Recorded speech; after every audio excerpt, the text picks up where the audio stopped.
ಈ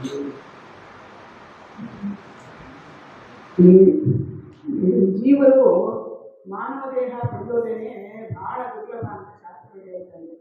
ಎಷ್ಟೋ ಯೋನಿಗಳಲ್ಲಿ ನಾವು ಕಷ್ಟಪಟ್ಟು ಕಡೆಗೆ ನಮ್ಮ ಶರೀರ ಕೂಡ ತುಂಬಾ ಕಷ್ಟದಿಂದ ಗರ್ಭವಾಸ ಮುಕ್ತಪಟ್ಟು ನಾವು ಶರೀರನ ಪಡೆದಿದ್ದೀವಿ.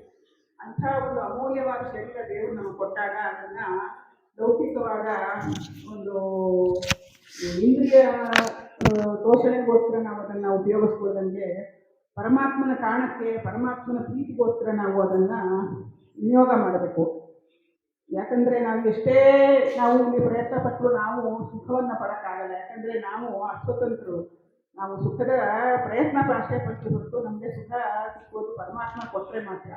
ಅದರಿಂದ ಆ ಪರಮಾತ್ಮ ನಮ್ಮನ್ನು ಸಂಸಾರದಲ್ಲಿ ಬಂಧನ ಮಾಡಿ ಇಟ್ಟಿದ್ದಾನೆ. ಆ ಬಂಧನ ಮಾಡಿ ಇಟ್ಟಿರೋ ಪರಮಾತ್ಮ ನಮ್ಮನ್ನು ಬಿಡುಗಡೆ ಮಾಡಬೇಕು. ಆ ಬಿಡುಗಡೆ ಮಾಡೋದಕ್ಕೆ ಯಾರು ಬಂಧನ ಮಾಡಿದ್ರೋ ಅವರನ್ನೇ ನಾವು ಶರಣು ಹೋಗಬೇಕು. ಆ ಪರಮಾತ್ಮ ಎಲ್ಲಪ್ಪ ಇದ್ದಾನೆ ಅಂತಂದರೆ ನಮ್ಮ ಹೃದಯದೊಳಗೆ ತುಂಬಿದ್ದಾನೆ. ಆ ಹೃದಯದೊಳಗಿರೋ ಪರಮಾತ್ಮನ ನಾವು ಕಾಣಬೇಕು ಅಂದರೆ ನಾವು ಹೊರಗಡೆಗೆ ಸಾಧನೆ ಮಾಡ್ತಾ ಇದ್ವಿ. ಸಾಧನೆ ಮಾಡಿ ಅನೇಕ ವ್ರತಾನುಷ್ಠಾನ ಎಲ್ಲ ಮಾಡಿಕೊಂಡು ಮನಃಶುದ್ಧಿ ಪಡ್ಕೊಂಡು ಶಾಸ್ತ್ರಜ್ಞಾನವನ್ನು ನಾವು ಪಡೆದು ಆಮೇಲೆ ನಮಗೆ ಆ ಧ್ಯಾನದಿಂದ ಗೋಚರ ಆಗುತ್ತೆ ಪರಮಾತ್ಮ. ಅದು ಅವನ ಅನುಗ್ರಹದಿಂದನೇ ಹೊರತು ನಾವು ಪ್ರಯತ್ನ ಪಡೋದ್ರಿಂದ ಸ್ವಲ್ಪ ಮಟ್ಟಿಗೆ ಅಷ್ಟೇನೇ ಸಹಾಯ ಕೊಟ್ಟು ಅವನು ಎಣ್ಣೆ ವೇಷ ಉಂಟೆ ಅಂತ ಶಾಸ್ತ್ರಗಳೇ ಹೇಳುತ್ತೆ. ಅವನು ನಮಗೆ ಕರುಣೆ ತೋರಿ ಅದನ್ನು ಬಿಂಬನಾಗಿ ಗೋಚರ ಆಗಬೇಕು. ಆ ಬಿಂಬನ ಕಾಣೋದಕ್ಕೋಸ್ಕರ ಶಾಸ್ತ್ರಗಳು ವೇದಶಾಸ್ತ್ರಗಳು ಬೇಕಾದಷ್ಟು ಅದು ಇದರೊಳಗೆ ಮಹಾಭಾರತ ರಾಮಾಯಣ ಪುರಾಣಗಳು ಸಕಲ ಶಾಸ್ತ್ರಗಳನ್ನು ಅದನ್ನು ತಿಳಿಸ್ಕೊಡ್ತಾ ಇದೆ. ಆದರೆ ಅದಕ್ಕೆ ಅಧಿಕಾರಿಗಳು ಕೂಡ ಕೇವಲ ವೇದೋಕ್ತ ಬ್ರಾಹ್ಮಣರು ಅವ್ರಿಗೆ ಮಾತ್ರ ಸೀಮಿತ ಹೊರತು ಸ್ತ್ರೀಯರಿಗೆ ಇತರರಿಗೆ ಅದು ಸಾಧ್ಯ. ಅದನ್ನು ಮನಗಂಡ ಹರಿದಾಸರು ನಮಗೆ ಎಲ್ಲ ಒಂದು ಹರಿ ನಾಮಗಳನ್ನು ಅನೇಕ ಕೃತಿಗಳಲ್ಲಿ ಸುಳಾದಿಗಳಲ್ಲಿ ಅದೆಲ್ಲ ಮಾಡಿಕೊಟ್ಟು ಆ ಏನು ಉಪನಿಷತ್ತಿನಲ್ಲಿ ಏನು ರಹಸ್ಯ ಇದೆ ಅದನ್ನು ತಿಳಿಸಿಕೊಟ್ಟಿದ್ದಾರೆ. ಈ ಹರಿಕಥಾಮೃತ ಸಾರ ಅನ್ನೋದು ಅದರಲ್ಲಿ ಅತ್ಯಂತ ಬೃಹತ್ತಾದ ಒಂದು ಗ್ರಂಥ. ಅದು ನಮಗೆ ಜಗನ್ನಾಥದಾಸರು 32 ಸಂಧಿಗಳಲ್ಲಿ ಸಕಲ ಶಾಸ್ತ್ರವನ್ನು, ಈಗ ದೇವರನಾಮಗಳು ಒಂದೊಂದು ದೇವರನಾಮಗಳಲ್ಲಿ ಒಂದೊಂದು ವಿಷಯಗಳು ಬಂದರೆ ಹರಿಕಥಾಮೃತ ಸಾರದಲ್ಲಿ ಬರದೇ ಇರೋ ವಿಷಯನೇ ಇಲ್ಲ. ಅದರೊಳಗೆ ಸಕಲ ಶಾಸ್ತ್ರ ವಿಷಯನ್ನು ತುಂಬಿ ಒಂದು ಸರಳವಾದ ಪದ್ಯಗಳಲ್ಲಿ ಹೇಳಕ್ಕೆ ಬಹಳ ಸುಲಭ ರೀತಿಯಲ್ಲಿ ಜಗನ್ನಾಥದಾಸರು ನಮಗೆ ಅದನ್ನು ಅವರು ಹೇಳೋ ಹಾಗೆ ಅಮೃತ ಅದು. ಅದರಲ್ಲಿ ತಿರ್ಗಾ ಇನ್ನೇನು ನಾವು ಎಕ್ಸ್ಟ್ರಾ ಅಧ್ಯಯನ ಮಾಡಿ ಇದು ಮಾಡೋದೇನು ಇಲ್ಲ. ಅದರಲ್ಲಿ ಸರಳವಾಗಿದೆ ಪದ್ಯಗಳು. ಆದರೆ ಸ್ವಲ್ಪ ಸಂಸ್ಕೃತ ಭೂಯಿಷ್ಠವಾಗಿದೆ. ಸಂಸ್ಕೃತ ಜ್ಞಾನ ಇರೋರಿಗೆ ಅದು ಸುಲಭವಾಗಿ ಅರ್ಥ ಆಗುತ್ತೆ. ಅದೇ ರೀತಿಯಲ್ಲೇ ಉಪನಿಷತ್ ರಹಸ್ಯಗಳು ಕೂಡ ಬಹಳ ಸುಲಭವಾಗಿ ಉಪನಿಷತ್ ಪಾಠ ಕೇಳಿದಾಗ ನಮಗೆ ಹರಿಕಥಾಮೃತ ಕೇಳಿಬಿಟ್ಟು ಯಾರು ಉಪನಿಷತ್ ಪಾಠ ಹೇಳ್ತಾ ಇದ್ರೆ ನಮಗೆ ಹರಿಕಥಾಮೃತದಲ್ಲಿ ಆಗಲೇ ಇದು ಬಂದಿದೆ ಅನ್ನೋ ಒಂದು ಅನುಭವ ಬರುತ್ತೆ. ಆ ರೀತಿಯಾಗಿ ಜಗನ್ನಾಥರು ನಮಗೆ ಎಲ್ಲ ರಹಸ್ಯಗಳನ್ನು ಅದರಲ್ಲಿ ತಿಳಿಸಿದ್ದಾರೆ. ಅದು ಎಂಥ ಮಹೋಪಕಾರ. ಅದನ್ನು ನಾವು ಏನು ಮಾಡಿದ್ರೂ ನಾವು ದಾಸರ ಗುಣನ ತಿಳಿಸಕ್ಕೆ ಆಗಲ್ಲ. ಏನಂದರೆ ಅದನ್ನು ಅಧ್ಯಯನ ಮಾಡಿ ಅದನ್ನು ಶ್ರದ್ಧೆಯಿಂದ ಅವರನ್ನು ಇದು ಮಾಡಿ ಆ ಪರಮಾತ್ಮನ ಅರ್ಪಿಸಿದಾಗ ಮಾತ್ರ ಅವರು ನಮಗೆ ಮಾಡಿಕೊಟ್ಟಿದ್ದು ಸಾರ್ಥಕ. ಆದ್ದರಿಂದ ನಮ್ಮ ಒಂದು ಶ್ರದ್ಧೆಯಿಂದ ನಮಗೆ ಮೋಕ್ಷ ಮಾರ್ಗವನ್ನು ತೋರಿಸಿದ ದಾಸರಿಗೂ ಅದು ಪ್ರೀತಿಯಾಗುತ್ತೆ. ಆ ರೀತಿ ಮಂಗಳಾಚರಣ ಸಂಧಿನಲ್ಲಿ ತಗೊಂಡ್ರೆ ಮೊದಲನೇ ಒಂದು ನಾವು ತಿಳ್ಕೊಬೇಕಾಗಿರೋದು ಹರಿಸರ್ವೋತ್ತಮತ್ವ. ಹರಿಸರ್ವೋತ್ತಮ ಅನ್ನೋದು ಮುಖ್ಯವಾದ ಇದು ನಾವು ತಿಳ್ಕೊಬೇಕು. ಆ ಹರಿಸರ್ವೋತ್ತಮತ್ವವನ್ನು ಮೊದಲ ಪದ್ಯದಲ್ಲಿ ಎಲ್ಲ ನಾರಸಿಂಹನೇ ನಮಿತ ಕರುಣಿಕೋ ಯಮಗೆ ಮಂಗಳವ ಅಂತ ಶ್ರೀರಮಣಿ ಕರಕಮಲ ಪೂಜಿತ ಚಾರುಚರಣ ಸರೋಜ ಬ್ರಹ್ಮ ಸಮೀರವಾಣಿ ಫಣೀಂದ್ರವೀಂದ್ರ ಭವೇಂದ್ರ ಮುಖವಿನೂತ ಅಂತ ಎಲ್ಲ ದೇವತೆಗಳನ್ನು ಅವನನ್ನು ಪೂಜೆ ಮಾಡ್ತಾ ಇದ್ದಾರೆ ಅಂತ ಹೇಳ್ತಾರೆ. ಅವನು ಯಾರಪ್ಪ ಅಂತಂದ್ರೆ ಮೋಕ್ಷ ಕೊಡೋನು. ಇನ್ಯಾರಿಗೂ ಮೋಕ್ಷ ಕೊಡೋಕ್ಕೆ ಸಾಧ್ಯ ಇಲ್ಲ. ಅವನು ಮೋಕ್ಷ ಕೊಡುವಂಥ ದೇವರನ್ನ ಎಲ್ಲ ದೇವತೆಗಳು ಶರಣು ಹೋಗಿ ಪೂಜೆ ಮಾಡ್ತಾ ಇದ್ದಾರೆ ಅಂತ ಅಂದ್ಬಿಟ್ಟು ತಿಳಿಸ್ಕೊಡ್ತಾ ಇದ್ದಾರೆ. ಅಲ್ಲಿ ದೇವತಾ ತಾರತಮ್ಯವನ್ನು ಆನಂದ ಹರಿಸರ್ವೋತ್ತಮತ್ವವನ್ನು ಎಲ್ಲ ತಿಳಿಸಿದ್ದಾರೆ. ಅದೇ ರೀತಿಯಲ್ಲೇ ಅದು ಬರೀ ದೇವರನ್ನು ಮಾತ್ರ ನಾವು ಪೂಜೆ ಮಾಡಿದ್ರೆ ಸಾಧ್ಯ. ಅವನ ಪರಿವಾರ ದೇವತೆಗಳು ಅವರಿಗೆ ಒಂದೊಂದು ಇದುಗಳನ್ನು ಕೊಟ್ಟಿದ್ದಾನೆ. ನಮ್ಮ ದೇಹದಲ್ಲಿ 24 ತತ್ವಗಳಲ್ಲಿ ಆ ಅಭಿಮಾನಿಗಳಾಗಿ ಆ ದೇವತೆಗಳು ಕೆಲಸ ಮಾಡ್ತಿದ್ದಾರೆ. ಕಣ್ಣಿನಲ್ಲಿ ಸೂರ್ಯ ಇದ್ದಾನೆ, ಅದೇ ರೀತಿಯಲ್ಲೇನೆ ಬಾಯಿನಲ್ಲಿ ಮಾತಾಡಬೇಕು ಅಂದರೆ ಅಗ್ನಿ ಇದ್ದಾನೆ. ಆ ರೀತಿ ನಮಗೆ ಎಲ್ಲ ದೇವತೆಗಳು ಸಹಾಯದಿಂದ ನಾವು ಶರಣವರನ್ನ ಮಾಡ್ತಾ ಇದ್ದೀವಿ. ಆ ದೇವತೆಗಳನ್ನು ನಾವು ಪೂಜೆ ಮಾಡಬೇಕು. ಆದರೆ ಅಲ್ಲಿ ಅಂತರ್ಗತ ಭಗವಂತನ ನಾವು ರೂಪಗಳನ್ನು ತಿಳಿದು ಅವನು ಸರ್ವೋತ್ತಮ, ಅವರಿಗೆ ಪ್ರೇರಕನಾಗಿ ಅವನಿದ್ದಾನೆ ಅಂತ ತಿಳ್ಕೊಂಡು ನಾವು ಅದನ್ನು ಪೂಜೆ ಮಾಡಬೇಕು. ಆ ರೀತಿ ಪೂಜೆ ಮಾಡಿದಾಗ ಪರಮಾತ್ಮನ ಕರುಣೆ ಮೇಲೆ ಬರುತ್ತೆ ಅಂತ ಅನ್ನೋದನ್ನ ಮೊದಲನೇ ಸಂಧಿನಲ್ಲಿ ಅವರು ತಿಳಿಸಿದ್ದಾರೆ.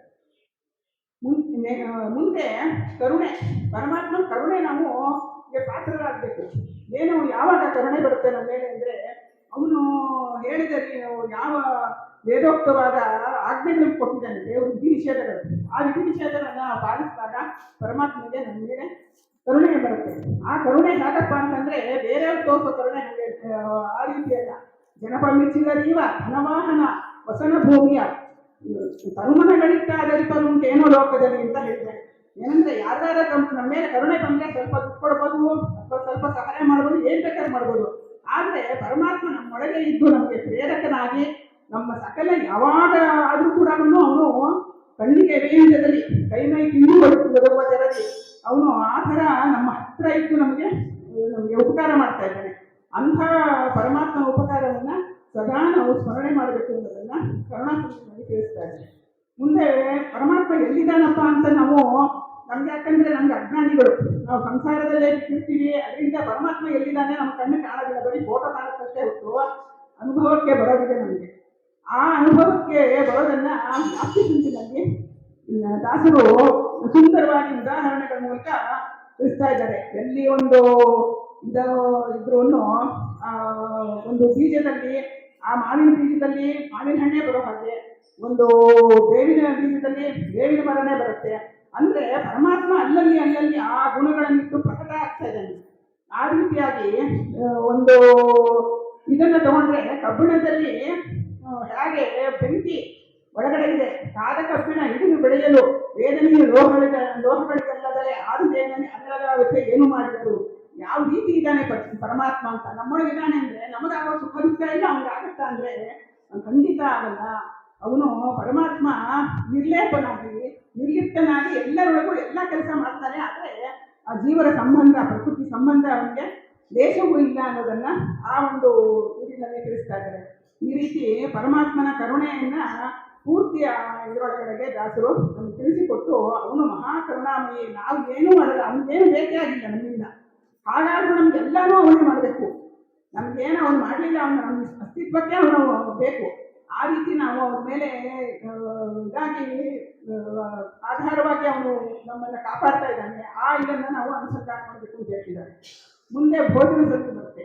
ಭೋಜನ ಸಂಧಿನಲ್ಲೂ ಅಷ್ಟೇ ನಾವು ಯಾವ ಎಲ್ಲ ಜೀವನವನ್ನು ಪದಾರ್ಥಗಳಲ್ಲೂ ಪರಮಾತ್ಮ ಇಟ್ಟು ಅದನ್ನ ಒಳಗಡೆಗೆ ಜಾಗರ ಅಗ್ನಿಯಲ್ಲಿ ಕೂತು ಅದನ್ನು ಜೀರ್ಣ ಮಾಡಿ ಶಕ್ತಿ ಕೊಡ್ತಾ ಇದ್ದಾನೆ.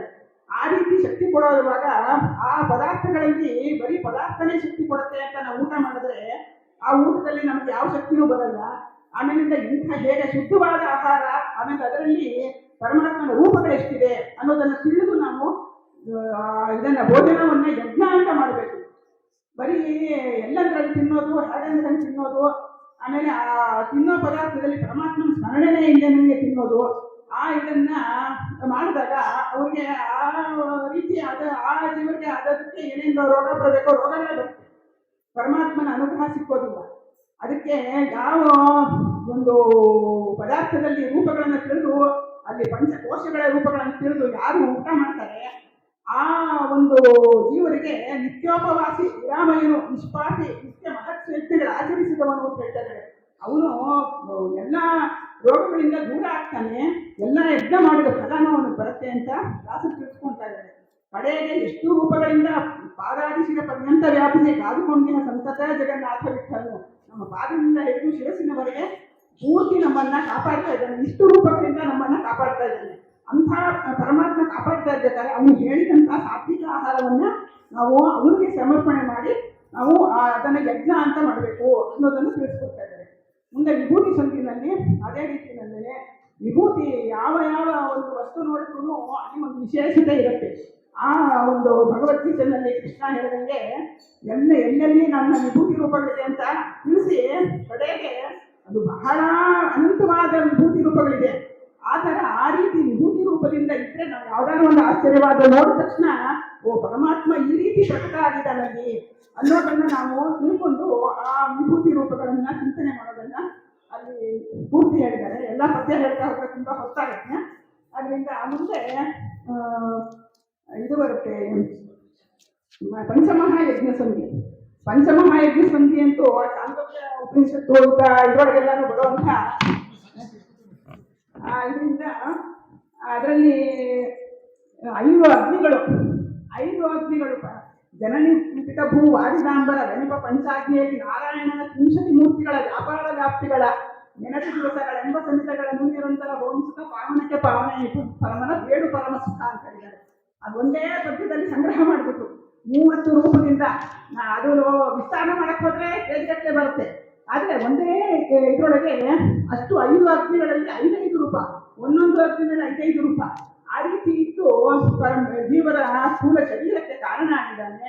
ಅಂಥ ಪರಮನ್ನ ಯಾರು ಸ್ಮರಿಸ್ತಾ ಇರ್ತಾರೆ ಅವ್ರಿಗೆ 5 ಜನ್ಮಗಳ ಅಂತ ಮುಂದೆ ಹೇಳ್ತಾ ಇದ್ದಾರೆ ದಾಸರು.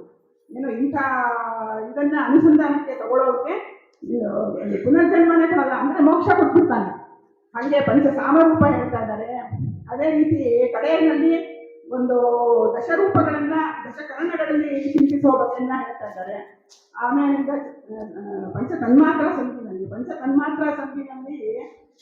ಎಲ್ಲ ಒಂದು ಆರೋಗ್ಯಕ್ಕೆ ಆ ಸಂಧಿನ ಪಾರಾಯಣ ಮಾಡಿದ್ರೆ ಸಾಕು, ನಿಮಗೆ ರೋಗ ಬರಲ್ಲ ಅಂತ ಹೇಳ್ತಾರೆ. ಯಾಕಂದ್ರೆ ಸೂರ್ಯನ ಉಪಾಸನೆ ಇದೆ ಅದರಲ್ಲಿ. 520 ಆದ ಮೇಲೆ 20 ಸೂರ್ಯ ಆದಿತ್ಯ ನಾಮಗಳ ಅನುಜ್ಞತೆ ಜಪಿಸುವ ಜೀವ ರೋಗ ಸಂಪದವ ಅಂತ ಹೇಳ್ತಾರೆ. ಧ್ವನಿ ಸೂರ್ಯ ಆದಿತ್ಯ ಅಂತ ಕರೆಸ್ಕೊಂಡು ಸೂರ್ಯನಲ್ಲಿ ಅಷ್ಟಷ್ಟು ರೂಪದಿಂದ ಇದ್ದು ಜೀವನಿಗೆ ಆರೋಗ್ಯಪ್ರದನಾಗಿದ್ದಾನೆ. ಆ ರೀತಿ ಆಮೇಲೆ ನರಸಿಂಹನ ಸ್ತೋತ್ರ ಮಾಡ್ತಾ ಇದ್ದಾರೆ. ಅದೇ ಇದರೊಳಗೆ ಮಾಸ ಪರ್ಯಂತರವು ಬಿಡದೆ ನಿರ್ದೇಶನೀಯ ಶುಭ ನಾಮ ಮಂತ್ರ ದಾಸನಗಳ ಏಕಾಗ್ರಚಿತ್ತದ ನಿಷ್ಕಪಟದಿಂದ ಬೇಸರದ ಜಪಿಸಲು ವಿಚಿನ್ನಗಳ ನಾಶಗೊಳಿಸಿ ಪ್ರವೇಶ ಪೂರ್ತಿಯ ಮಾಡಿಕೊಡುವನು ಕಡೆಗೆ ಬರಗತಿಯ ಅಂತ ಹೇಳ್ತಾರೆ. ಆ ರೀತಿ ನರಸಿಂಹೋಪನಿಂದ ಹೇಗೆ ಇದು ಅಪಮೃತ್ಯು ಪರಿಹಾರ ಅನ್ನೋದನ್ನು ತಿಳಿಸ್ಕೊಡ್ತಾ ಇದ್ದಾರೆ. ಈ ರೀತಿ ಮುಂದೆ ಮಾತೃಕಾ ಸಂಧಿ, ಈ ತತ್ವನ್ಯಾಸ ಮಾತೃಕಾನ್ಯಾಸ ಇದೆಲ್ಲನೂ ದೇವರ ಪೂಜಾ ಸಮಯದಲ್ಲೆಲ್ಲನೂ ಅದನ್ನು ಮಾಡ್ತಾರೆ. ಆದರೆ ನಾವು ಚಿಂತನೆ ಮಾಡಿ ಕೂಡ ದಾಸರು ನಮ್ಗೆ ಹೇಳ್ಕೊಡ್ತಿದ್ದಾರೆ. ನಾವು ಹಾಗೆ ಕೈನಲ್ಲಿ ಎಷ್ಟು 51 ಮಾತೃಕಾ ರೂಪಗಳಿದೆ. ಆ ಅಜ ಆ ಆನಂದ ಅಂತ ಆ ನರಸಿಂಹವರೆಗೂ ಆ ರೂಪಗಳನ್ನ ಹಾಗೆ ಚಿಂತನೆ ಮಾಡೋದು. ಕಾಲಿನಲ್ಲಿ ಎಷ್ಟು ಕಂಠಿತರ ಇದು, ಆಮೇಲೆ ಮುಖದಲ್ಲಿ ಎಲ್ಲ ಸ್ವರ ವಾಚಕ ರೂಪಗಳು ಎಲ್ಲ ಇದನ್ನು ದಾಸರು ತಿಳಿಸ್ಕೊಟ್ಟಿದ್ದಾರೆ. ಆ ಇದನ್ನ ನಾವು ಅನುಸಂಧಾನ ಮಾಡಿ ಆ ಒಂದು ನಮ್ಮ ಶರೀರದ ಇದನ್ನ ಹಾಗೆ ಭಗವಂತನ ರೂಪಗಳು ಹಾಗೆ ಇದೆ ಎಲ್ಲೆಲ್ಲಿ ಹಾಗಾಗಿ ನಮ್ಮ ಶರೀರ ಆ ಒಂದು ಅನುಸಂಧಾನ ಮಾಡಿ ನಾವು ಈ ಶರೀರ ನಂದು ಅಂತ ಅನ್ಕೊಂಡಿರ್ತೀವಲ್ಲ, ನಮ್ಮದೆಲ್ಲ ಅದು ಪರಮಾತ್ಮ ಕೊಟ್ಟಿರೋ ನಮ್ಗೆ ಒಂದು ಸಾಧನ. ನಾವು ಹೇಗೆ ಒಂದು ವಾಹನದಲ್ಲಿ ಹೋಗ್ತಾ ಇರ್ತೀವಿ, ಒಂದು ಕಾರ್ನಲ್ಲಿ ಹೋಗ್ತಾ ಇರ್ತೀವಿ, ಕಾರೇ ನಾವಾಗ ಹೋಗ್ಬಿಡ್ತೀವ? ಇಲ್ಲ, ನಾವು ಹೋಗಕ್ಕೊಂದು ಸಾಧನ. ಅದೇ ರೀತಿ ನಮ್ಮ ಈ ಸ್ಥೂಲ ಶರೀರ ಅನ್ನೋದು ನಾವು ಸಾಧನೆ ಮಾಡಕ್ಕೆ ಒಂದು ಸಾಧನ. ಇಲ್ಲಿ ದೇವರು ಅದನ್ನು ನಡೆಸ್ತಾ ಇದ್ದಾನೆ, ಇಷ್ಟು ರೂಪದಿಂದ ಪರಮಾತ್ಮ ನಡೆಸ್ತಾ ಇದ್ದಾನೆ. ಅದನ್ನೆಲ್ಲಾನು ಅದು ತಿಳಿಸ್ಕೊಡ್ತಾ ಇದ್ದಾರೆ.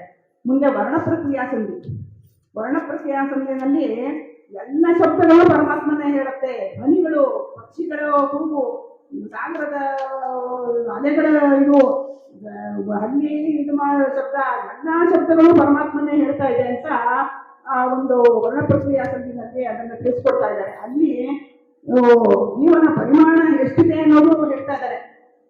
ಕುದುರೆ ಬಾಲದ ಕೊನೆಯ ಕೂದಲು ತುದಿ ಭಾಗವ ಮಾಡೆಸದ ಅದರೊಳಂತಲೂ 3 ಭಾಗವ ಮಾಡಲಿರುವುದು ಅಂತ್ಯ ಇದು ಬ್ರಹ್ಮನಿಂದ ಹಿಡಿದು ಜೀವನ ತನಕ ಅದೇ ಪರಿಮಾಣದಲ್ಲಿದೆ ಅನ್ನೋದನ್ನ ತಿಳಿಸ್ತಾ ಇದ್ದಾರೆ. ಆಮೇಲೆ ಬ್ರಹ್ಮನಾಡಿ ಪರಿಮಾಣ ಎಷ್ಟಿದೆ ಅಂತ ಅನ್ನೋದು ತಿಳಿಸ್ತಾ ಇದ್ದಾರೆ. ಈ ರೀತಿ ಪೂರ್ತಿ ಅದರಲ್ಲಿ ಲಿಂಗ ಶರೀರ, ಅಲ್ಲಿಂದ ಬಿಂಬನ ಸಂಚಾರ ಹೇಗಿದೆ, ಅಷ್ಟದಳ ಕಮಲದಲ್ಲಿ ಅವನು ಏನೇನು ಕ್ರಿಯೆಗಳನ್ನು ಮಾಡ್ತಾರೆ, ಒಂದೊಂದು ಅಷ್ಟದಳ ಕಮಲದಲ್ಲಿ ಆ ದಿಕ್ಪಾಲಕರಿದ್ದಾರೆ. ಆ ದಿಕ್ಪಾಲಕರ ಮೂಲಕ ಅವನು ಏನೇನು ಒಂದೊಂದು ಇದನ್ನ ಕರ್ಮಗಳನ್ನ ಮಾಡಿಸ್ತಾ ಇದ್ದಾನೆ, ಹಾಗೆ ಮನೋವೃತ್ತಿಗಳನ್ನು ಕೊಡ್ತಾ ಇದ್ದಾನೆ, ಇದನ್ನೆಲ್ಲ ತಿಳಿಸ್ತಾ ಇದ್ದಾರೆ. ಮುಂದೆ ಧ್ಯಾನ ಪ್ರಕ್ರಿಯಾ ಸಂಧಿ ಅದು ಜಂಗಮ ಸ್ಥಾವರದಲ್ಲಿ ಹಾಗೆ ಪರಮಾತ್ಮನನ್ನು ನಾವು ಕಾಣಬೇಕು ಅನ್ನೋದನ್ನ ಅದರಲ್ಲಿ ತುಂಬಾ ವಿಜಯಂಗಮವಾಗಿ ಆ ಪದ್ಯ ಓದಿದ್ರೆ ನಮಗೆ ಅದರ ಅನುಭವ ಬರೋದು. ಬರೀ ಮಾತಲ್ಲಿ ಜಾಸ್ತಿ ಹೇಳಕ್ಕಾಗಲ್ಲ, ಯಾಕಂದ್ರೆ ದೊಡ್ಡ ಸಮುದ್ರ ಇದು. ದೊಡ್ಡ ಸಮುದ್ರದಲ್ಲಿ ಸಮುದ್ರ ಏನು ಅಂತ ಹೇಳ್ಬೇಕಾದ್ರೆ ಸಮುದ್ರ ಹತ್ರ ಕರ್ಕೊಂಡು ಹೋದ್ರೆ ಗೊತ್ತಾಗೋದು. ನಾವು ಬಾಯಿನ ಹೇಳಿದ್ರೆ ಓದೋರು ಮಾತ್ರ ಅನುಭವ ಬರುತ್ತೆ. ಆ ರೀತಿ ತುಂಬಾ ವಿಷಯಗಳನ್ನ ಅದರಲ್ಲಿ ಹೇಳ್ತಾ ಇದ್ದಾರೆ. ಸರ್ವಪ್ರತೀಕ ಸಂಧಿ, ಸರ್ವಪ್ರತೀಕ ಸಂಧಿನಲ್ಲಿ ಎಲ್ಲ ಸರ್ವದೇಶವು ಪುಣ್ಯ ದೇಶವು, ಸರ್ವಕಾಲವು ಪರ್ವಕಾಲವು, ಸರ್ವಜೀವರು ದಾನ ಪಾತ್ರಗಳು, ಮೂರು ಲೋಕಗಳು, ಆ ತರ ಒಂದು ಅನುಸಂಧಾನವನ್ನ ಅದಕ್ಕೆ ಬೇರೆ ಬೇರೆ ಅರ್ಥಗಳಿದೆ. ನಾವು ಮೇಲ್ ನೋಡಿದ ಅರ್ಥನ ಮಾತ್ರ ಅನುಸಂಧಾನ ಮಾಡೋದಲ್ಲ, ಒಳಗಡೆ ಹೋಗಿ ದಾಸರು ವ್ಯಾಖ್ಯಾನಕಾರರು ಯಾವ್ಯಾವ ರೀತಿ ಅದನ್ನ ಅದು ಹೇಗೆ ಅಂದ್ರೆ ಒಂದೊಂದು ಜ್ಞಾನಿಗಳಿಗೆ ದಾಸರ ಪದಗಳು ಒಂದೊಂದು ರೀತಿ ತೆಕ್ಕೊಡ್ತಾ ಇದೆ. ಬರೀ ಅಕ್ಷರಗಳಲ್ಲ, ಅದು ದೇವತೆಗಳೇ ಆ ರೂಪದಲ್ಲಿ ಅಕ್ಷರ ರೂಪದಲ್ಲಿ ಬಂದು ವರ್ಣಾಭಿಮಾನಿಗಳು ದಾಸರ ಮುಖದಿಂದ ಬಂದು ಹೇಳಿಸ್ತಾ ಇದ್ದಾರೆ ಆ ವಿಷಯಗಳನ್ನ. ಅದರಿಂದ ಆ ವ್ಯಾಖ್ಯಾನಗಳು ಅದನ್ನ ಓದಿ ಅದನ್ನ ನಾವು ಅನುಸಂಧಾನ ಮಾಡಬೇಕು. ಮುಂದೆ ಸರ್ವ ಪ್ರತೀಕ ಅದಾದ ಮೇಲೆ ನಾಡಿ ಪ್ರಕರಣ ಸಂಧಿ. ನಾಡಿ ಪ್ರಕರಣದಲ್ಲೂ ಅಷ್ಟೇ ನಾಡಿಗಳು 72,000 ನಾಡಿಗಳು, ಬಲಭಾಗದಲ್ಲಿ 36,000 ಪುರುಷ ನಾಡಿಗಳು, ಎಡಭಾಗದಲ್ಲಿ 36,000 ಸ್ತ್ರೀ ನಾಡಿಗಳು, ಆಮೇಲೆ ಮಧ್ಯದಲ್ಲಿ ಬ್ರಹ್ಮನಾಡಿಯ ಶಾಖೆಗಳು, ವಿಲಾಸಗಳ ಅನ್ನೋದು. ಆ ನಾಡಿನಲ್ಲಿ ಸಕಲ ನದಿಗಳು ಹರಿತಾ ಇದೆ ಅಂತ ಹೇಳ್ತಾರೆ. ನದಿಗಳಲ್ಲಿ ಜ್ಞಾನಿಗಳಾದವರು ಆ ನದಿನಲ್ಲಿ ಮಜ್ಜನವ ಮಾಡಿ ಸುಖಿಸುವರು ಅಂತ ಹೇಳ್ತಿದ್ದಾರೆ. ನಾಡಿ ನದಿಗಳು ನೀರಿನ ಮಜ್ಜನವ ಮಾಡಿ ಸುಖಿಸುವರು ಅಂತ ಹೇಳ್ತಿದ್ದಾರೆ. ಆ ರೀತಿ ನಾಡಿಗತ ವಿಚಾರ. ಆಮೇಲೆ ಆ ನಾಡಿಗಳಲ್ಲಿ ಎಲ್ಲ ಒಂದು ಇದುಗಳನ್ನು ಮುಖ್ಯ ನಾಡಿಗಳು ಯಾವುದು ಅದು ಕೂಡ ತಿಳಿಸ್ಕೊಟ್ಟಿದ್ದಾರೆ ದಾಸರು. 101 ಕಲಶನಾಮಕ ಹರಿಗೆ ಕಡೆಗೆಳೆಗೆಂದು ಅಂತ ಬೇಕಾದಷ್ಟು ಒಂದು ವಿಷಯಗಳನ್ನ ಅಲ್ಲಿ ತಿಳಿಸ್ಕೊಡ್ತಾ ಇದ್ದಾರೆ. ಮುಂದೆ ನಾಮಸ್ಮರಣ ಸಂಧಿ. ನಾಮಸ್ಮರಣ ಸಂಧಿನಲ್ಲಿ ಹರಿನಾಮದ ಮಹತ್ವ ಏನು ಅನ್ನೋದನ್ನ ತಿಳಿಸ್ಕೊಡ್ತಾ ಇದ್ದಾರೆ. ನಾಮಸ್ಮರಣ ಸಂಧಿನಲ್ಲಿ ಮೊದಲೇ ಹೇಳ್ತದೆ ಅವರು, ನೀವು ದೇವರ ನಾಮ ಹೇಳಕ್ಕೆ ಅಂತ ಕೈಯನ್ನು ಬೇರೆನೇ ಇಟ್ಕೋಬೇಡಿ. ನೀವು ಮಕ್ಕಳ ಅಡಿಸುವಾಗ ಮಡದಿಯೊಳ ಅಕ್ಕರದಿ ನಲಿವಾಗ ಹಯ ಪಲ್ಲಕ್ಕಿ ಗಜಮದ ರಾಧ ವಾಹನ ವೇರಿ ಮೆರೆವಾಗ ಬಿಕ್ಕುವಾಗ ಆಕಳಿಸುತ್ತಲೇ ದೇವಕ್ಕಿ ತನೆಯನ ಸ್ಮರಿಸುತ್ತಿ ಹರ ಸಿಕ್ಕನೆ ಮರುವುದರಿಗೆ ಅವಾವಲ್ಲಿ ನೋಡಿದರು ಅಂತ. ನಿಮಗೆ ಯಮನ ದೂತರ ಕಾಟನೇ ಇರೋದಿಲ್ಲ. ಏನೋ ನೀವೇನು ಬೇರೆ ಕುತ್ಕೊಂಡೇನು ಮಾಡಿಲ್ಲ, ಎಲ್ಲ ಕೆಲಸ ಮಾಡ್ಬೇಕಾದ್ರೇನೆ ಆ ರೀತಿ ಸ್ಮರಣೆ ಮಾಡಿದ್ದೀರಾ, ಆವಾಗಲೇ ನಿಮಗೆ ಒಲಿತಾನೆ. ಅಂದ್ರೆ ಇನ್ನು ಸಪರೇಟ್ ಆಗಿ ಧ್ಯಾನ ಮಾಡ್ತಾ ಕೂತ್ಕೊಂಡ್ರೆ ಆವಾಗ ಪರಮಾತ್ಮ ನಮಗೆ ಯಾವ ರೀತಿ ನಮಗೆ ಅನುಗ್ರಹ ಮಾಡ್ತಾನೆ ಅನ್ನೋದನ್ನ ಅಲ್ಲಿ ತಿಳಿಸ್ಕೊಡ್ತಾ ಇದ್ದಾರೆ. ಆಮೇಲೆ ಮಧ್ಯದಲ್ಲಿ ಬೇಕಾದಷ್ಟು ವಿಷಯಗಳನ್ನು ತಿಳಿಸಿದ್ದಾರೆ. ನಾಮಸ್ಮರಣೆಯ ಮಹತ್ವ ಜೊತೆಗೆ ಒಂದು ವೃಷ್ಟಿಯಲ್ಲಿ, ಮೇಘದಲ್ಲಿ, ಮಳೆ ನೀರಿನಲ್ಲಿ ಯಾವ್ಯಾವ ಪರಮಾತ್ಮನ ರೂಪ ಇದೆ ಅನ್ನೋದನ್ನ ಒಂದು ರೀತಿ ಬೇಕಾದಷ್ಟು ವಿಷಯಗಳು, ಎಲ್ಲ ಸಾಮರೂಪಗಳು. ಆಮೇಲೆ ಈ ಕಾಡಿನಲ್ಲಿ ಯಾವ ರೂಪ ಚಿಂತನೆ ಮಾಡಬೇಕು, ಈ ಆಕಾಶದಲ್ಲಿ ಏನು ರೂಪ ಇದೆ, ಆ ರೀತಿ ಎಲ್ಲ ರೀತಿಯಾದ ಒಂದೊಂದು ಸೂಕ್ಷ್ಮಗಳು ಎಲ್ಲ ನಾವು ಶಾಸ್ತ್ರಾಧ್ಯಯನ ಎಷ್ಟೋ ವರ್ಷ ಮಾಡಿದ್ರೆ ಅಂಥ ಸೂಕ್ಷ್ಮಗಳನ್ನ ನಮಗೆ ತಿಳಿಸ್ಕೊಡ್ತಾರೆ. ಅಂಥದ್ದನ್ನ ದಾಸರು ಸುಲಭವಾಗಿ ತಿಳಿಸ್ಕೊಡ್ತಾ ಇದ್ದಾರೆ ಇಲ್ಲಿ. ಮುಂದೆ ಪಿತೃಗಣ ಸಂಧಿ. ಪಿತೃಗಣ ಸಂಧಿ ಅಂತೂ ಪಿತೃ ಕಾರ್ಯ ಮಾಡೋಕ್ಕೆ ಆ ಸಂಧಿ ನೋಡ್ಬಿಟ್ರೆ ಸಾಕು, ಪಿತೃ ಕಾರ್ಯಗಳು ಹೇಗೆ ಮಾಡಬೇಕು ಅನ್ನೋ ಒಂದು ಅನುಸಂಧಾನ ಬಂದ್ಬಿಡುತ್ತೆ ಅಲ್ಲಿ.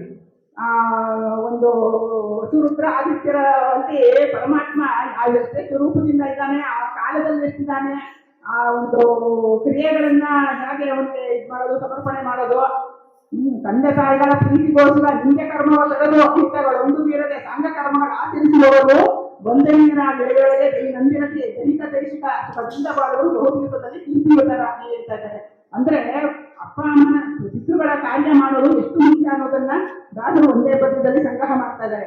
ಜನಾರ್ದನ ಹೆಂಗೆ ಆ ಕಾರ್ಯದಲ್ಲೆಲ್ಲ ಇದ್ದಾನೆ, ಯಾವ ಎಷ್ಟೆಷ್ಟು ರೂಪದಿಂದ ಇದ್ದಾನೆ, ಆಮೇಲೆ 7 ವಿಧದ ಅನ್ನ ಪ್ರಕರಣವ ಕೇಳಿಕೋಯ್ದ ರಾಷ್ಟ್ರದಿಂದಲೇ ಆಲಸವ ಮಾಡಿದರೆ ಅಂದು ಧಾರಿ ರೂಪಗಳ ಕಾಲ ಕಾಲದಿ ನೆರೆದು ಕೂಡಿಸು ದೂರಮತಿಗಳಿಗೆ ಇದನ್ನು ಹೇಳದೆ ಶ್ರೀಲಕ್ಷ್ಮಿ ವಲ್ಲಭನೆ ಅನ್ನ ಅನ್ನೋದನ್ನು ತಂದ್ಬಿಟ್ಟು ಈ ಸಪ್ತಾನ ಪ್ರಕರಣವನ್ನ ತಿಳಿಸ್ಕೊಡ್ತಾ ಇದ್ದಾರೆ.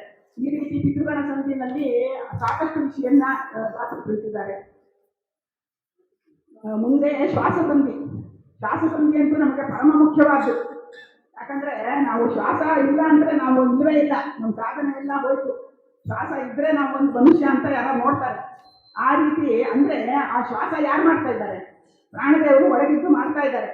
ಅದನ್ನ ಮರ್ತು ಬಿಡ್ತೀವಿ ನಾವು. ಯಾವುದಾದ್ರೂ ಜಪ ಮಾಡಿಬಿಟ್ಟು ನಾನು ಇಷ್ಟು ಜಪ ಮಾಡಿದೆ ಅಷ್ಟು ಜಪ ಮಾಡಿದೆ ಅಂತ ಹೇಳ್ತೀವಿ. ಆದರೆ ಪ್ರಾಣದೇವರು ಜಪ ಮಾಡಲಿಲ್ಲ ಅಂದ್ರೆ, ಒಂದು ಕ್ಷಣ ಜಪ ಮಾಡಲಿಲ್ಲ ಅಂದ್ರೆ ನಮ್ಮ ಅಸ್ತಿತ್ವ ಇಲ್ಲ. ಆದ್ರಿಂದ ಯಾವುದೇ ಜಪ ಮಾಡ್ಬೇಕಾದ್ರೂ ಪ್ರಾಣದೇವರನ್ನು ಒಂದ್ಸತಿ ಅನುಸಂಧಾನ ಮಾಡಿಕೊಂಡು ನೀವು ಜಪ ಮಾಡ್ತಾ ಇದ್ದೀರಾ ನನ್ನಲ್ಲಿ ಇದ್ದು, ಅದರಿಂದ ನನಗೆ ಇವಾಗ ಏನೋ ಒಂದು ಪರಮಾತ್ಮನ ಜಪ ಮಾಡ್ತಿದ್ದೀನಿ ನಾನು ಅನ್ನೋ ಒಂದು ಅನುಸಂಧಾನನ ಮಾಡ್ಕೋಬೇಕು. ಪ್ರತಿದಿನ ಒಂದು ದಿನದೊಳಗೆ ಅಲ್ಲ ದೇವನು 21,600 ಮುಕುಂದನಾಗಲಿ ಮಾಡಿ ಮಾಡಿಸಿ ಲೋಕಗಳ ಪೊರೆವ ಎಂದು ಪವನನ ತಗೊಳ್ತೀವಿ ಎಂದೆಂದು ಮರೆಯದೆ ಈ ಮಹಿಮೆ ಸಂಕ್ರಾಂತ ಮುಂಚೆ ನೋಡಲು ಸರ್ವಕಾಲದಲ್ಲಿ ಅಂತ ಆ ಪೂರ್ತಿ ಒಂದೊಂದು ಜಾವಕ್ಕೆ, ಒಂದೊಂದು ದಿನಕ್ಕೆ, 15 ದಿನಕ್ಕೆ, ತಿಂಗಳಿಗೆ, 6 ತಿಂಗಳಿಗೆ, ವರ್ಷಕ್ಕೆ ಎಷ್ಟೆಷ್ಟು ಜಪ ಮಾಡ್ತಾ ಇದ್ದಾನೆ ಈ ಅನಿಲ ದೇವ ಒಳಗಡೆ ಕುತ್ಕೊಂಡು. ಆನಂದ ವಾಂಗನೋಮಯ ರೂಪ ಒಂದು ಪಾದ ನಮ್ಮ ಮನಸ್ಸಿನಲ್ಲಿದೆ, ಇನ್ನೊಂದು ಪಾದ ನಮ್ಮ ನಾಲಿಗೆಯಲ್ಲಿದೆ. ಅಲ್ಲೂ ಕೂಡ ಪರಮಾತ್ಮನ ರೂಪಗಳನ್ನ ಹೇಳಿ ಆ ಒಂದು ಇದನ್ನ ಅನುಸಂಧಾನ ಹೇಳಿದ್ದಾರೆ. ಮುಂದೆ 5 ಪಂಚದ್ವಾರಗಳು, ವೈಕುಂಠದ 5 ದ್ವಾರಗಳಿಂದ 5 ರೀತಿಯಾದ ಜೀವಿಗಳು ಪ್ರವೇಶ ಮಾಡ್ತಾರೆ. ಪಿತೃಗಳು, ಋಷಿಗಳು, ಗಂಧರ್ವರು, ಈ ರೀತಿ ತತ್ವಾಭಿಮಾನಿಗಳು ಎಲ್ಲೆಲ್ಲಿಂದ ಪ್ರವೇಶ ಮಾಡ್ತಾರೆ ಅನ್ನೋದನ್ನ 5 ಪದ್ಯದಲ್ಲೇನೆ ತಿಳಿಸ್ಕೊಟ್ಟಿದ್ದಾರೆ.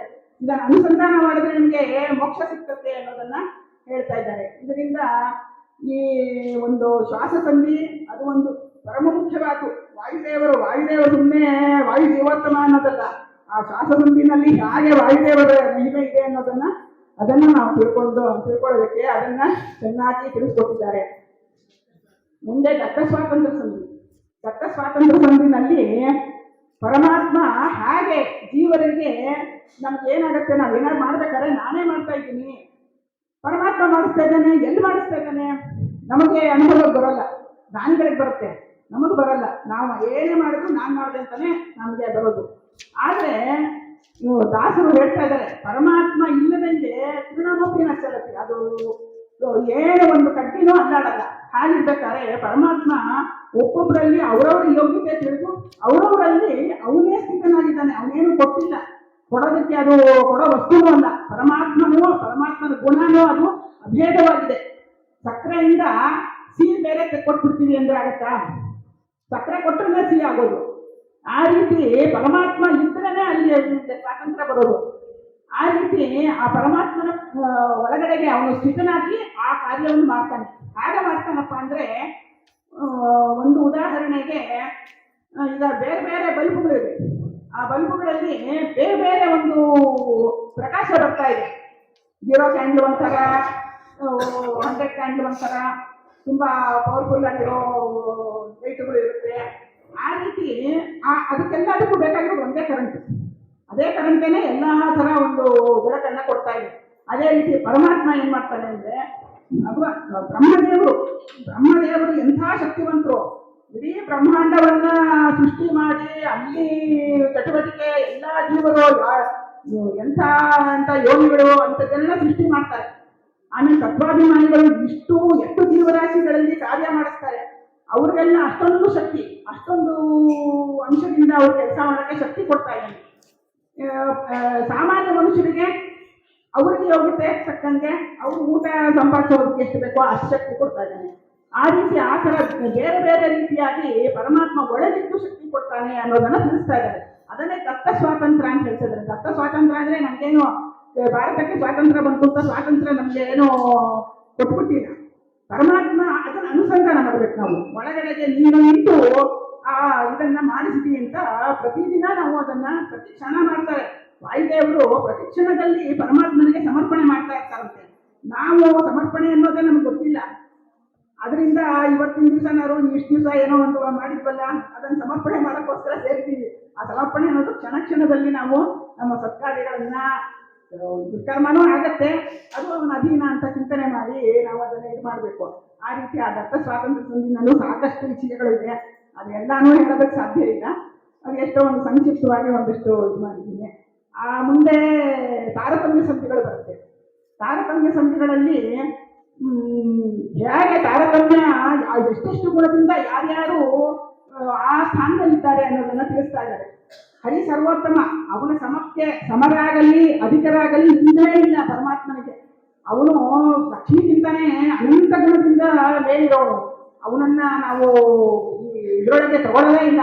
ಅವನು ಸರ್ವೋತ್ತಮ ಅಂತ ಅದಕ್ಕೇನೆ ಅವನನ್ನ ನಾವು ಹೇಳಬೇಕು.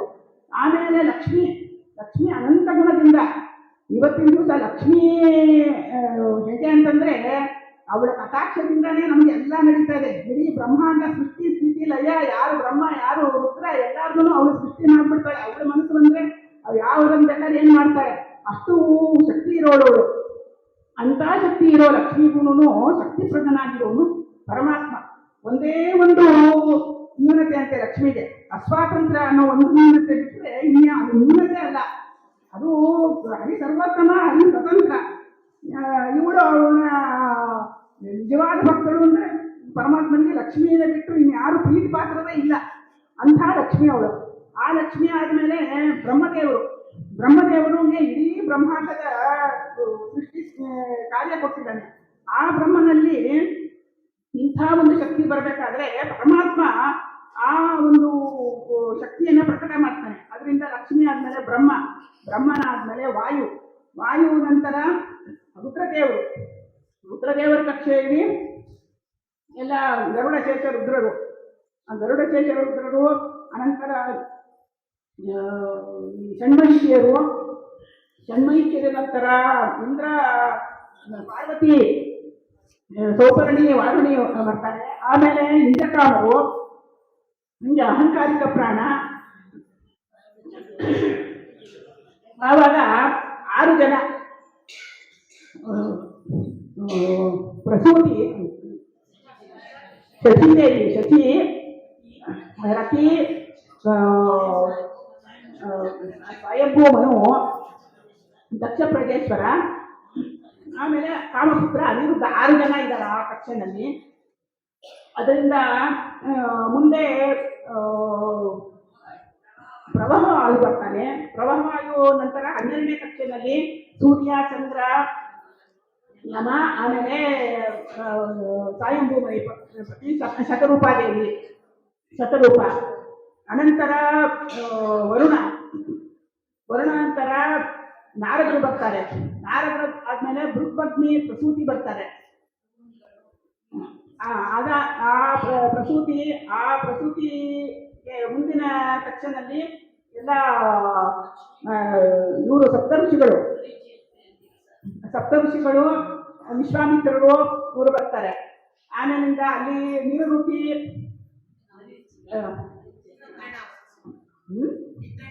ವಿಷ್ಣುನಾಮಕ ಸೂರ್ಯ, ನಿರೂಪಿ, ತಾರಾದೇವಿ ಅವರು ಬರ್ತಾರೆ. ಆಮೇಲೆ 18ನೇ ಕಕ್ಷೆಯಲ್ಲಿ ತುಂಬಾ ಜನಗಳಿದ್ದಾರೆ. ಅಲ್ಲಿ ಎಲ್ಲ ತುಂಬಾ ಬೃಹತ್ತಾಗಿದೆ ಇದು. ಅದರಲ್ಲಿ 49 ಮರುತ್ತುಗಳು, ಆಮೇಲೆ ವಿಶ್ವ ದೇವತೆಗಳು ಎಲ್ಲ ತುಂಬಾ. ಗಣಪತಿ, ಕುಬೇರ, ಗಣಪತಿ, ವಿಶ್ವಕ್ಸೇನ, ವಿಶ್ವಕ್ಸೇನ, ಅಶ್ವಿನಿ ದೇವತೆಗಳು, ಆಮೇಲೆ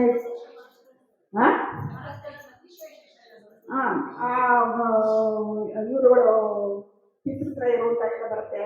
ಏನು ಜಾವಾಪುರು, ಸುತ್ತಿಲಿ ಅಂತ ಅದೆಲ್ಲ ಆ ಕಕ್ಷೆನಲ್ಲಿ ಬರುತ್ತೆ. ಆಮೇಲೆ ಮುಂದೆ 19ನೇ ಕಕ್ಷೆಯಲ್ಲಿ ಕರ್ಮಜ ದೇವತೆಗಳು, ಅದಕ್ಕೆ ಪಾವಕ, ಇವರು ಶುಕ್ರಾಚಾರ್ಯರು, ಇವರು ಇದೆಲ್ಲ ಒಂದಷ್ಟು ಜನ ಬರ್ತಾರೆ. ಆಮೇಲೆ ಇಲ್ಲಿ ಪುಣ್ಯಶ್ಲೋಕ ರಾಜರುಗಳು ಬರ್ತಾರೆ. ಆಮೇಲೆ ಅನಂತರ ಎಲ್ಲ ಒಂದೊಂದು ಗಂಧ,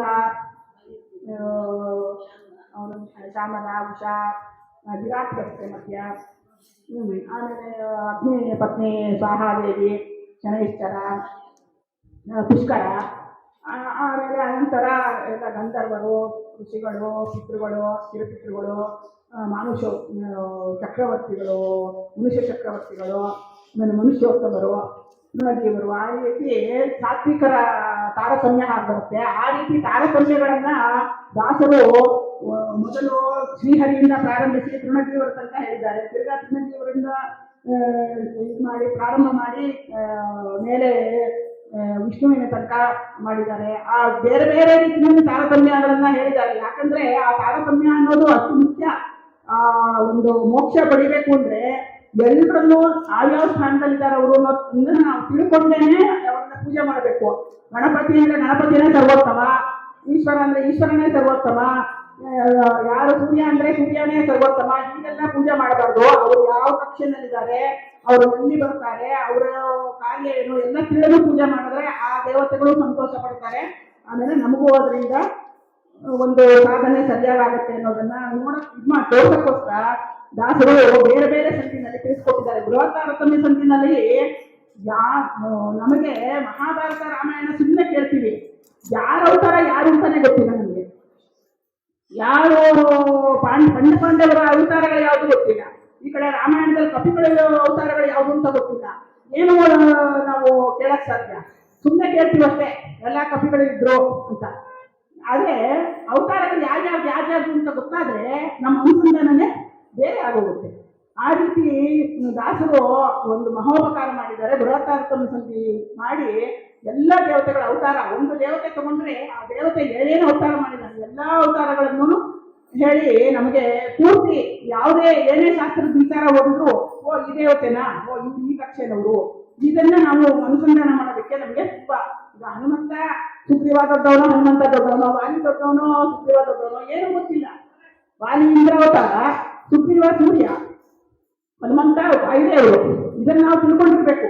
ನಾವು ಅದನ್ನ ರಾಮಾಯಣ ಕೇಳ್ತೀವಿ, ಮಹಾಭಾರತ ಕೇಳ್ತೀವಿ ಅಂದ್ರೆ ತಕ್ಷಣ ನಮ್ಮ ತಲೆನಲ್ಲಿ ಆ ದೇವತೆ ಕಕ್ಷೆ ಏನು ಅನ್ನೋದನ್ನ ಅನುಸಂಧಾನ ಮಾಡ್ಕೊಂಡ್ರೆ ನಮಗೆ ಆ ಇದರಿಂದ ಒಂದು ಸರಿಯಾದ ಸಾಧನೆ ಆಗುತ್ತೆ. ಅವರನ್ನು ಸರಿಯಾಗಿ ತಿಳಿದಿದ್ದ ಒಂದು ಲಾಭ ಸಿಗ್ತದೆ. ಈ ರೀತಿ ತಾರತಮ್ಯ ಇವುಗಳೆಲ್ಲ ಮುಗಿದ ಮೇಲೆ ಬಿಂಬೋಪಾಸನೆ ಎಲ್ಲ ಹೇಳಿದ್ದಾರೆ, ಬೇಕಾದಷ್ಟು ಹೇಳಿದ್ದಾರೆ.